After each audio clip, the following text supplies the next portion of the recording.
So eto na mga kaibigan, Barangay Ginebra may tatanggalin sa team matapos matalo sa finals sa Game 6 kontra sa TNT Tropang Giga. At RJ Abarientos may inamin sa tunay na dahilan ng pagkatalo nila dito nga po sa finals kontra sa TNT. And bago yan kaibigan, huwag niyo po munang kakalimutan na i-like at i-subscribe ang ating YouTube channel and then pahita rin po ng notification bell. Maraming salamat po. Well mga kaibigan, sa naging laban nga po sa Game 6 ng Barangay Ginebra at ng TNT Tropang Giga, well nagtapos yung final score 95-85. And so far nakita natin hindi po ganoon kaganda ang performance ng Barangay Ginebra. Nangyayari yung senaryo na matagal na po nilang problema. Ano ang tinutukoy natin na problema ng Barangay Ginebra mga kaibigan? Kulang na kulang po sila talaga and very obvious sa depensa, no?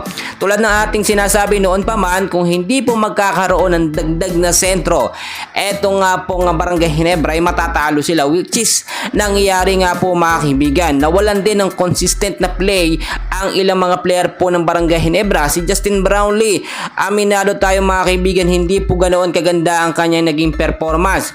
Si Justin Brownlee po mga kaibigan ay nakapagtala ng 16 points sa 21 shots niya po, no? Which is medyo hindi ganito yung usual game niya, no? Medyo mababa ito. Samantalang rival naman na si RHJ or si Ronde Hollis Jefferson ay matindi, no? Meron 31 points, meron 16 rebounds, merong 8 assists at 2 steal, which is talagang hilangaan po yung unpredictable na performance ni RHJ. At masasabi natin mga kaibigan sa pagkakataong ito, maganda rin ang pinakita nito nga pong si RJ Abarientos. Sinabi na rin sa kanya nakakuha ng lesson, no? Dito nga po sa naging pagkatalo nila kontra sa kupunan ng TNT Tropang Giga. Nabigyan ng mahabang binuto si RJ Abarientos mga kaibigan. Meron 35 minutes of playing time, meron 31 points, isang rebound, isang assist, 2 steal. And so far gumaganda naman niya, no? Medyo consistent yung game niya, pero ang ibang player po ng Barangay Ginebra hindi nagiging consistent. Ang dami rin pong mga player sa Barangay Ginebra ang hindi nagamit, which is wala man lang ding naiambag. Kahit nga magkaroon sana ng kapalitan ni Japet Aguilar, no, ay malaking bagay na po mga kaibigan. Si Scotty nga halos hindi natin maramdaman mga kaibigan, no, ano ang nangyayari. So dapat po magkaroon ng malaking adjustment or big adjustment ng Barangay Ginebra dahil nga habang tumatagal lalo po silang humihina. Napakalaking factor po kasi na pinakawalan nila, no, si Christian Stan Hardinger, si Stan. At sabi dati ng management ng Barangay Ginebra, no, ay magdadagdag sila ng sentro, which is hindi naman nangyayari.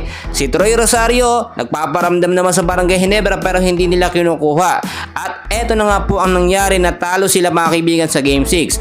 Ang akala pa ng mga Barangay Ginebra fans ay aabot ng Game 7. And usually nakita naman natin first quarter okay, maganda ang performance ng Ginebra, pero pagdating ng second quarter, ng third quarter at sa last quarter ay doon na lumabas ang problema po ng Barangay Ginebra. So kinakailangan sa next conference makabawi po ang Barangay Ginebra, magkaroon ng big adjustment sa kanilang lineup. So yun lang ang update natin for today, and please huwag kalimutan na i-like at i-subscribe ang ating channel. Maraming salamat po.